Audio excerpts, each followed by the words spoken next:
My process, I mean, there are different ways of producing materials, and everything I say depends on level, and in the context of IELTS, up and down, we have to, you know, what works for one level might not work for another level. However, in my classes, the range has been about IELTS 4 to IELTS 10.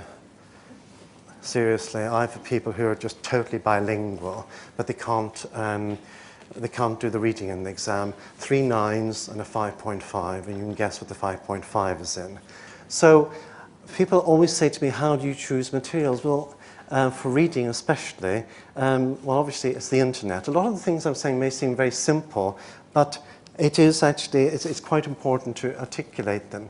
Obviously, magazines, etc. Somebody the other day gave me a set of materials that they produced for reading, and I looked at it and I thought, and they wanted it to be, they were thinking of publication. I thought, I've been at this stage.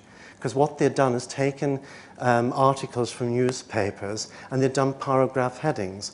Paragraph headings from an article that's maybe 300 words long, where each paragraph is a sentence. And I could tell they hadn't thought about this because I've been there. I've done it myself. They'd written A, B, C down, and they have about 20 paragraphs, and it just doesn't work. And then they try and think in sections. So what you're doing is, it's a bit of critical thinking when you're looking at the materials. Yes, do this, but then think, how can I do this in sections? All of these materials are on the web, and you take them and look at them and say, how can I divide this up? So it's a very simple thing, but you can end up wasting a lot of time creating an exercise with headings when you'd never get this exercise in the IELTS or any other exam for that matter. And when you look for things, keep sources.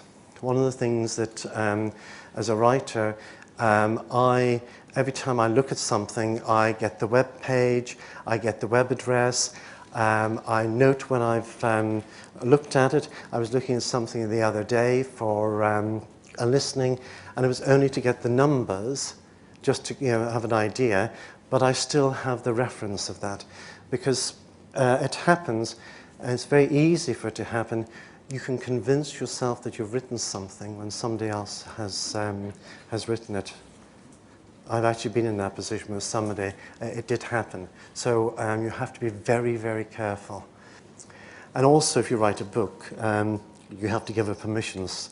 And it's the permissions. The first time I did a permission statement for a book, it took me 2 weeks going through by detail. And it's scary when you haven't kept all your records. So always keep. The other thing I'd say, and this is quite interesting, is the issue of copyright of your own material.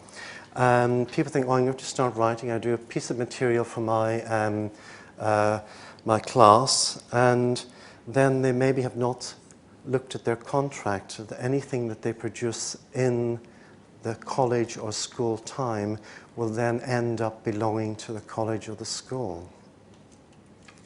So therefore, if you're writing materials, you have to think to yourself, I do this in my time, not the college's time. When I started writing in the college I worked at, they encouraged it, but I had to get permission from the principal to write. And some institutions stop people. You may think that. I was going to move to one institution, and they were a bit iffy about it. You think, well, why would they do that? But there's different reasons. So I think you need to be clear yourself what is the position in your institution.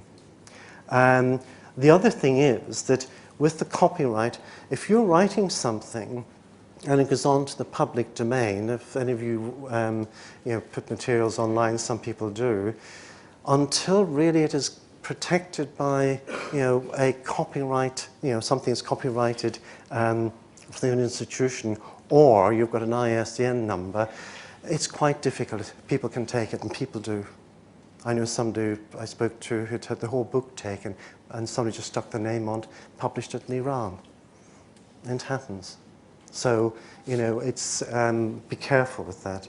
So if you're putting material out, when I'm putting material for testing, I take it back again and I number it. And then sometimes if I'm going to change it, I let the students keep it. but it's also one way of testing the material, because if I say to students, okay, I want this back, and they say to me, well, can we not keep this? This is really nice. I thought, right, that's going in a book.